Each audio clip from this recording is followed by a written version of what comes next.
ಆತ್ಮೀಯ ವಿದ್ಯಾರ್ಥಿಗಳೇ, Kannada class room ಚಾನಲ್ಗೆ ಸ್ವಾಗತ.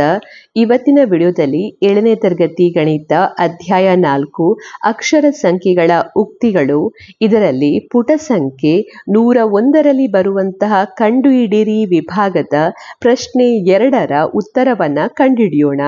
ಪ್ರಶ್ನೆ 2, ಮುಂದಿನ ಬೀಜೋಕ್ತಿಗಳನ್ನ ಸರಳೀಕರಿಸಿ ಅಂತ ಹೇಳಿದ್ದಾರೆ. ಅಂದ್ರೆ ಇಲ್ಲಿ ಕೊಟ್ಟಿರುವಂತ ಬೀಜೋಕ್ತಿಗಳನ್ನ ನಾವು ಶಾರ್ಟ್ ಫಾರ್ಮ್ ಅಲ್ಲಿ ಸಣ್ಣದಾಗಿ ಬರಿಬೇಕು. ಸೊ ಈ ಕ್ವಶನ್ ಅನ್ನ ಸಾಲ್ವ್ ಮಾಡುವ ಮೊದಲು ನೀವು ಒಂದನ್ನ ಅರ್ಥ ಮಾಡಿಕೊಳ್ಬೇಕು. ಏನಂದ್ರೆ ನಮ್ಗೆ ಕೊಟ್ಟಿರುವಂತ ಬೀಜೋಕ್ತಿಯಲ್ಲಿ ಒಂದು ವೇಳೆ ಸಜಾತಿಯ ಅಕ್ಷರ ಸಂಖ್ಯೆಗಳಿದ್ರೆ ಮಾತ್ರ ಅದನ್ನ ನಾವು ಸರಳೀಕರಿಸಲಿಕ್ಕೆ ಸಾಧ್ಯವಾಗ್ತದೆ, ಇಲ್ಲದಿದ್ರೆ ಸರಳೀಕರಿಸಲಿಕ್ಕೆ ಸಾಧ್ಯ ಇಲ್ಲ. ಉದಾಹರಣೆಗೆ ಈಗ 2a + 2b ಅಂತ ಇದ್ರೆ ಇಲ್ಲಿ ನಾವು ಇದನ್ನ ಇನ್ನೂ ಸರಳೀಕರಿಸಲಿಕ್ಕೆ ಆಗುದಿಲ್ಲ. ಯಾಕೆಂದ್ರೆ ಅಕ್ಷರ ಸಂಖ್ಯೆ ಇಲ್ಲಿ a ಇದೆ, ಇಲ್ಲಿ b ಇದೆ. ಅದೇ ರೀತಿ 2a + 2a ಅಂತ ಇದ್ರೆ ಇದನ್ನ ನಾವು ಇನ್ನೂ ಕೂಡ ಸರಳೀಕರಿಸಬಹುದು. ಹಾಗಾಗಿ ನೀವು ಈ ಪ್ರಾಬ್ಲಮ್ ಅನ್ನ ಸಾಲ್ವ್ ಮಾಡುವಾಗ ಅದನ್ನ ಗಮನಿಸಬೇಕು. ಒಂದೇ ರೀತಿಯ ಅಕ್ಷರ ಸಂಖ್ಯೆ ಇದೆಯಾ ಅಥವಾ ಬೇರೆ ಬೇರೆ ರೀತಿಯ ಅಕ್ಷರ ಸಂಖ್ಯೆ ಇದೆಯಾ ಅಂತ ಹೇಳಿ. ಒಂದೇ ರೀತಿಯ ಅಕ್ಷರ ಸಂಖ್ಯೆ ಇದ್ರೆ ಅದನ್ನ ನೀವು ಸರಳೀಕರಿಸಿ ಬರೀಬಹುದು. ಸೊ ಮೊದಲಿಗೆ ಕ್ವಶನ್ ನಂಬರ್ ಎ ಅನ್ನ ಸಾಲ್ವ್ ಮಾಡುವ. ಇದರ ಸೊಲ್ಯೂಷನ್ ಅನ್ನ ನಾನು ಇಲ್ಲಿಯೇ ಮಾಡ್ತಾ ಇದ್ದೇನೆ. So question number A. Question number A ಅಲ್ಲಿ ಇಲ್ಲಿ ಕೊಟ್ಟಿರುವಂತದ್ದು ಏನು? ಮೊದಲಿಗೆ ಇಲ್ಲಿ ಕೊಟ್ಟಿದ್ದಾರೆ ಪಿ ಪಿ ಪಿ ಅಂತ ಕೊಟ್ಟಿದ್ದಾರೆ. ಸೊ ಪಿ ಅನ್ನ ಕೊಟ್ಟಿದ್ದಾರೆ. ಸೊ ಇಲ್ಲಿ ಪಿ ಎಷ್ಟು ಸಲ ಇದೆ? ಪಿ ಅನ್ನ ನೀವು ಕಾಣಬಹುದು 1 2 3 4 ಸಲ ಇದೆ.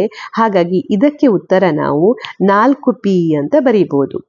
ನೆಕ್ಸ್ಟ್ ಇದರಲ್ಲಿ ಕ್ವಶನ್ ನಂಬರ್ ಎ ಅಲ್ಲಿ ಪುನಃ ಇನ್ನೊಂದು ಕೊಟ್ಟಿದ್ದಾರೆ, ಇನ್ನೊಂದು ಬೀಜೋಕ್ತಿಯನ್ನ p + p + p + q ಅಂತ ಇದೆ. ಸೊ ಇಲ್ಲಿ p 3 ಸಲ ಇದೆ, ಹಾಗಾಗಿ 3p ಪ್ಲಸ್ ಇಲ್ಲಿ q ಇದೆ. ಹಾಗಾಗಿ ಅದು ಬೇರೆ ಬೀಜೋಕ್ತಿ, ಅಂದ್ರೆ ಬೇರೆ ಅಕ್ಷರ ಸಂಖ್ಯೆ ಆಗಿರೋದ್ರಿಂದ ಈ p ಜೊತೆ ಕೂಡಿಸ್ಲಿಕ್ಕೆ ಸಾಧ್ಯ ಇಲ್ಲ. ಸೊ ಇಲ್ಲಿ ನಿಮ್ಗೆ 3p + q ಅಂತ ಸಿಗ್ತದೆ. ನೆಕ್ಸ್ಟ್ ಈ ಬೀಜೋಕ್ತಿಯನ್ನ ತೆಗೆದುಕೊಳ್ಳಿ. ಇಲ್ಲಿ p ಎಷ್ಟು ಸಲ ಇದೆ? 2 ಸಲ ಇದೆ. ಸೊ 2p, ಆಮೇಲೆ ಪ್ಲಸ್ q ಇದೆ, ಮೈನಸ್ q ಇದೆ. ಇದು ಕ್ಯಾನ್ಸಲ್ ಆಗ್ತದೆ. ಹಾಗಾಗಿ ಇಲ್ಲಿ ಸಿಗ್ತಾ ಇದೆ ಕೇವಲ 2p. Next question number B ಅಲ್ಲಿ ಇಲ್ಲಿರುವಂತದ್ದು p - q + p - q ಅಂತ ಇದೆ. ಸೊ ಇದನ್ನ ಹೇಗೆ ನೀವು ಸಾಲ್ವ್ ಮಾಡ್ತೀರಾ? ಇಲ್ಲಿ ಈಗ ಇದನ್ನ ಒಟ್ಟಾಗಿ ಬರೀಬಹುದು. ಮೊದಲಿಗೆ ಇದನ್ನ p + p ಅಂತ ಬರೆಯಿರಿ, ಆಮೇಲೆ -q ಮತ್ತೆ -q ಅಂತ ಬರೆಯಿರಿ. ಸೊ ಇದನ್ನ ಸಾಲ್ವ್ ಮಾಡಿದಾಗ p + p 2p ಆಗ್ತದೆ. ಮೈನಸ್ ಮೈನಸ್ ಇರೋದ್ರಿಂದ ಇದನ್ನು ಕೂಡ ಕೂಡಿಸ್ಬೇಕು. ಸೊ ಇದು ನಿಮ್ಗೆ -2q ಅನ್ನ ಕೊಡ್ತದೆ. ನೆಕ್ಸ್ಟ್ ಇದರಲ್ಲಿ ಇರುವಂತ ಇನ್ನೊಂದು ಕ್ವಶನ್, ಈ ಕ್ವಶನ್ ಅನ್ನ ಗಮನಿಸಿ. ಇಲ್ಲಿ ಏನು ಕೊಟ್ಟಿದ್ದಾರೆ? p + q - p + q ಅಂತ ಕೊಟ್ಟಿದ್ದಾರೆ. ಸೊ ಇದನ್ನ ಹೇಗೆ ಸರಳೀಕರಿಸ್ತೀರಾ? ಇಲ್ಲಿ ನೀವು ಗಮನಿಸಿದ್ರೆ ಈ p ಮತ್ತೆ -p ಕ್ಯಾನ್ಸಲ್ ಆಗ್ತದೆ. ಸೊ ಇಲ್ಲಿ ಉಳಿತಾ ಇದೆ ನಿಮ್ಗೆ q + q ಅಂದ್ರೆ ಕೇವಲ 2q. Next question number C. Question number C ಅಲ್ಲಿ ಏನನ್ನ ಕೊಟ್ಟಿದ್ದಾರೆ? ಕ್ವಶನ್ ನಂಬರ್ ಸಿ ಅನ್ನ ಸಾಲ್ವ್ ಮಾಡುವ. ಇಲ್ಲಿ p + q, ಹಾಗೆ ಆವರಣ ಇದೆ, ಬ್ರಾಕೆಟ್ ಇದೆ. ಆ ಬ್ರಾಕೆಟ್ ಅನ್ನ ತೆಗೆದಾಗ ಇಲ್ಲಿ -p ಆಗ್ತದೆ, ಹಾಗೆ ಇದು -q ಅಂತ ಆಗ್ತದೆ. ಸೊ ಇದನ್ನ ನಾವು ಸಾಲ್ವ್ ಮಾಡ್ಬೋದು. ಇಲ್ಲಿ ನೀವು ನೋಡ್ಬೋದು, ಇಲ್ಲಿ ಸಾಲ್ವ್ ಮಾಡುದಂದ್ರೆ ಇಲ್ಲಿ p ಮತ್ತೆ -p ಇದೆ. ಸೊ ಒಟ್ಟಾಗಿ ಬರೆದಾಗ ಇಲ್ಲಿ ಏನು ಸಿಗ್ತದೆ? p - p, ಹಾಗೆ q ಮತ್ತೆ -q ಅಂತ ಸಿಗ್ತದೆ. ಎಲ್ಲವೂ ಕೂಡ ಕ್ಯಾನ್ಸಲ್ ಆಗ್ತದೆ. p - p ಅಂತ ಹೇಳಿದ್ರೆ 0, ಹಾಗೆ q - q ಅಂತ ಹೇಳಿದ್ರೆ 0. ಸೊ ಇಲ್ಲಿ ನಮಗೆ ಉತ್ತರವಾಗಿ 0 ಅಂತ ಸಿಗ್ತದೆ. ನೆಕ್ಸ್ಟ್ ನೀವು question number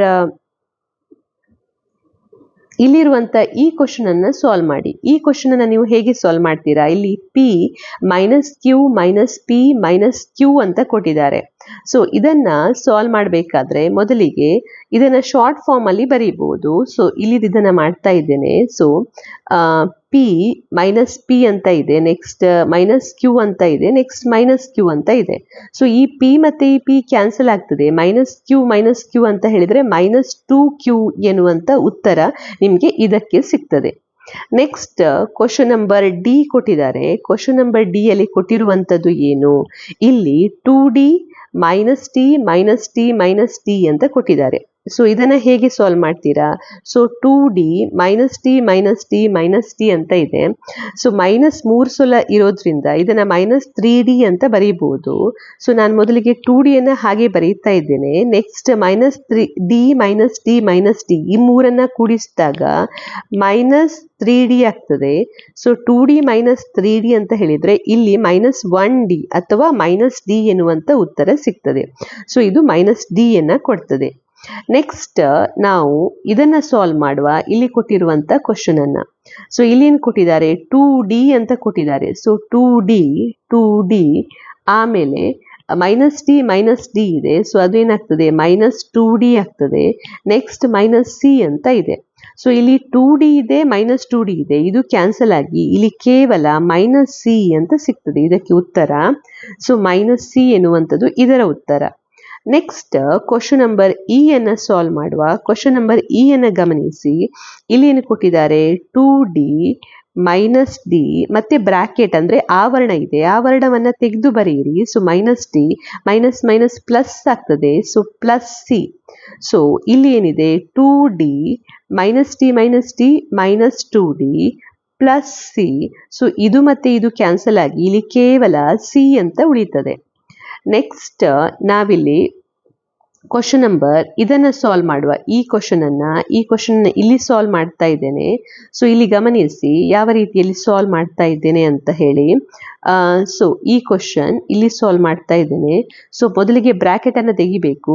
2D minus bracket ಅನ್ನ ಆವರಣನ ತೆಗೆದು ಬರೀತಾ ಇದ್ದೇನೆ. D ಮೈನಸ್ ಮೈನಸ್ ಪ್ಲಸ್ ಆಗ್ತದೆ. ಸೊ ಎರಡನೇ D +D ಆಗ್ತದೆ. ನೆಕ್ಸ್ಟ್ ಇಲ್ಲಿ -c ಅಂತ ಇದೆ. ಸೊ ಈ D ಮತ್ತೆ ಈ D ಕ್ಯಾನ್ಸಲ್ ಆಗ್ತದೆ. ಸೊ ಇಲ್ಲಿ ಉಳಿತಾ ಇದೆ 2D -c. Next question number F. Question number F ಅಲ್ಲಿ ನಮಗೆ 2D -t -2c -c ಅಂತ ಕೊಟ್ಟಿದ್ದಾರೆ. ಸೊ 2D -d ಆಮೇಲೆ -c ಎರಡು ಸಲ ಇದೆ, ಹಾಗಾಗಿ -2c ಅಂತ ಬರೀಬಹುದು. ನೆಕ್ಸ್ಟ್ 2D ಇಂದ -d ಅಂತ ಹೇಳಿದ್ರೆ 1D ಅಂತ ಅರ್ಥ. ಸೊ 2D ಇಂದ 1D ಅನ್ನ ಕಳೆದ್ರೆ ಇಲ್ಲಿ 1D ಉಳಿತದೆ, ಅಂದ್ರೆ D ಉಳಿತದೆ ಅಂತ ನಾವು ಹೇಳ್ಬೋದು. ಸೊ D -2c ಅಂತ ಇದು ಉತ್ತರವನ್ನ ಕೊಡ್ತದೆ.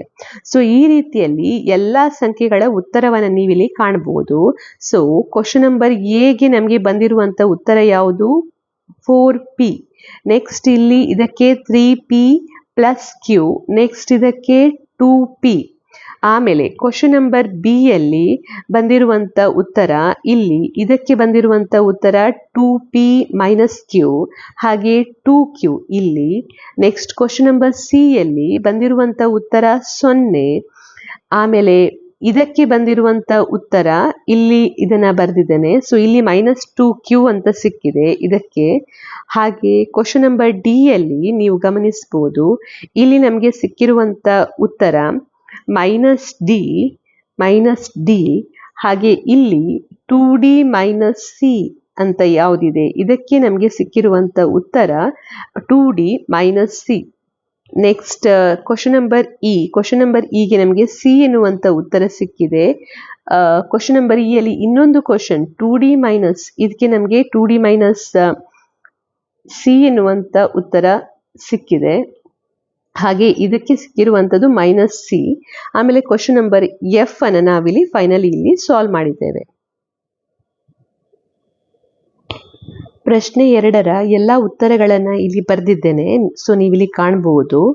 ಇದು ಕ್ವಶನ್ ನಂಬರ್ ಎ, ಹಾಗೆ question number B, question number C, question number D, question number E ಎಲ್ಲದರ ಉತ್ತರ ಇಲ್ಲಿದೆ.